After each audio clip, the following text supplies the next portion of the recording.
নমস্কার, জয় গুরুদেব, জয় মা মেলডি, জয় মহাকাল। আপনাদেরকে স্বাগত শ্রী নির্বাণ জ্যোতি ইউটিউব চ্যানেলে। আজকে আমাদের একটা টপিক নিয়ে এসেছি আপনাদের জন্য। সেটা হচ্ছে ব্যবসা, চাকরি, অর্থে বাধা বা অর্থ বাধা দূর হবে কিভাবে।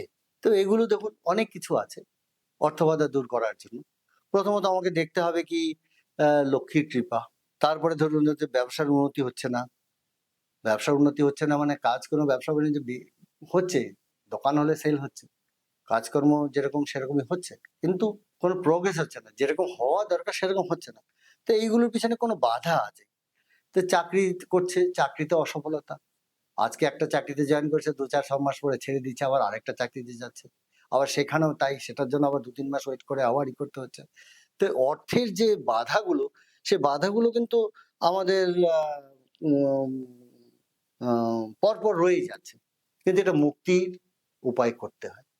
তো মুক্তি উপায় করার জন্য আপনাকে প্রথমে এইগুলো আপনাকে চেক করাতে হবে, জানতে হবে যে কিসের জন্য বাধা আসছে। আপনি হয়তো যেতে জানতে পারছেন না, আপনাকে হয়তো সবাই কেউ বলছে না মন্দিরে গিয়ে পুজো দিয়ে আসুন। তো আমরা পুজো দিচ্ছি, ঠাকুরকে ভক্তি করছে সবকিছু, কিন্তু তা সত্ত্বেও কিন্তু আমাদের বাধা কাটছে না। শুধু পুজো করলেই কি কাটবে তা তো নয়। এখন দেখুন, পুজো তো মন্দির, তো আমরা মন্দিরে যাচ্ছি, সব মন্দিরকে আমরা বিশ্বাস করে ভক্তি করে আমরা মন্দিরে যাই, বিশ্বাস করি, কিন্তু কথা ওটা নয়। কথা হচ্ছে যে আমি যে প্রার্থনা ঠাকুরের কাছে করছি, ঠাকুরের কাছে কতটা পৌঁছাচ্ছে, কে পৌঁছে দিচ্ছে, তার একটা দূত দরকার। যে আমি যে ঠাকুরের মূর্তির সামনে গিয়ে, ঠাকুরের মন্দিরে গিয়ে আমি প্রার্থনা করছি, সেই ঠাকুর যে শুনছে, কিন্তু ঠাকুর তো নিজে আসছে না, তার কোনো না কোনো দূত আসবে, সে শুনবে, শুনে যদি ওই দেবতা দেবী দেবতার কাছে যদি পৌঁছে দেয়, তাহলে না হয় আপনার কিছু হবে, কিন্তু সেটা সময় সাপেক্ষ। কিন্তু আপনাকে প্রথমে জানতে হবে যে আপনার বাধাটা কি, কোথার থেকে বাধাটা আসছে।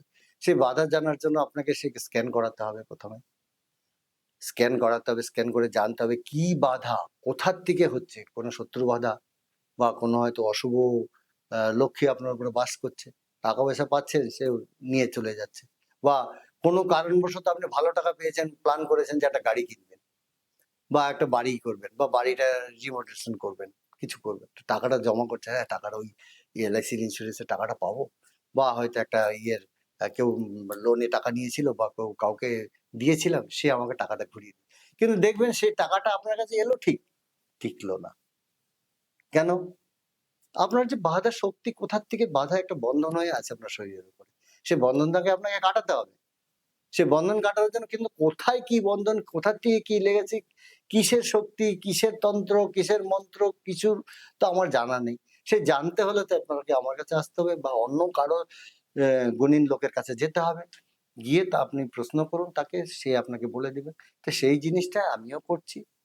আমি আপনাকে আমার সামনে এসে বসিয়ে রেখে আপনার সম্বন্ধে আমি জেনে নেব, আপনার কি বাধা আছে, কি আছে না আছে, কি করলে আপনি বাধা থেকে মুক্তি হবেন এবং কতদিনে মুক্তি পেতে পারেন। কিন্তু দেখুন, প্রতিটা জিনিসে খরচ তো করতেই হবে। যদি বিশ্বাস করুন যে না ঠিক আছে, সকালে গেলাম ঠাকুরকে প্রণাম করলাম, প্রণাম করে ঠাকুরে বললাম ঠাকুর আজকের জন্য আমি ভালো মতো বাড়িতে আসি, তো আমরা তো মনের বিশ্বাসটাও কিন্তু রাখা দরকার, বিশ্বাসটা থাকতে হবে। বিশ্বাস যদি না থাকে জীবনে কোনো জিনিসই হবে না। কিন্তু এটাও তাই, কিন্তু অদৃশ্য শক্তি কি, বিশ্বাস আমি কাকে বিশ্বাস করবো, কি অদৃশ্য শক্তি আমার ভিতরে ব্লক করে আছে বা আমাকে বন্ধ করে রেখেছে, সেটা আমি জানি না। সেটা জানার জন্য আপনাকে ভালো জায়গায় যেতে হবে, কোথাও যেতে হবে, যে এসব নিয়ে করে। কিন্তু গ্রহ নক্ষত্রের বাধা তো বলবেই। আপনি জ্যোতিষীর কাছে যাচ্ছেন, জ্যোতিষী বলবে হ্যাঁ গ্রহ নক্ষত্রে এই তো বাধা আছে, এই 7.5 হচ্ছে, এই অমুক হচ্ছে, তমুক আছে, আপনার এই রাশিতে চেঞ্জ হচ্ছে। কিন্তু বলছে ঠিকই রাশিতে চেঞ্জ হচ্ছে, কতটা আপনার জন্য চেঞ্জ হচ্ছে, কতটা অন্যের জন্য চেঞ্জ হচ্ছে, তার জন্য কি হলে কি করা যায়, একটা আংটি নিতে হবে, বা একটা কিছু একটা পড়তে হবে, কিছু এরকম বলে দিচ্ছে। কিন্তু ওটা পরে যদি আপনি বলুন জ্যোতিষীকে যে কত দিনে আমার বাধাটা কাটবে, আপনি যদি গ্যারান্টি দিয়ে বলতে পারেন, তাহলে আমি আপনার কাছ থেকে তাবিজটা নেবো বা আংটিটা নেবো বা পাথরটা কিনবো। কিন্তু সে তো গ্যারান্টি দিতে পারবে না। প্রথমে আপনাকে বলে দেন 90 দিনের পর থেকে আপনার কাজ চালু হয়ে যাবে। তো 90 দিন মানে 3 মাস। 3 মাস আমাকে অপেক্ষা করতে হবে, তারপরেই। কিন্তু আমার তো ইমিডিয়েট চাই। সেই ইমিডিয়েট করার জন্য দৈব শক্তি, ভগবান দৈব শক্তি দিয়েছেন।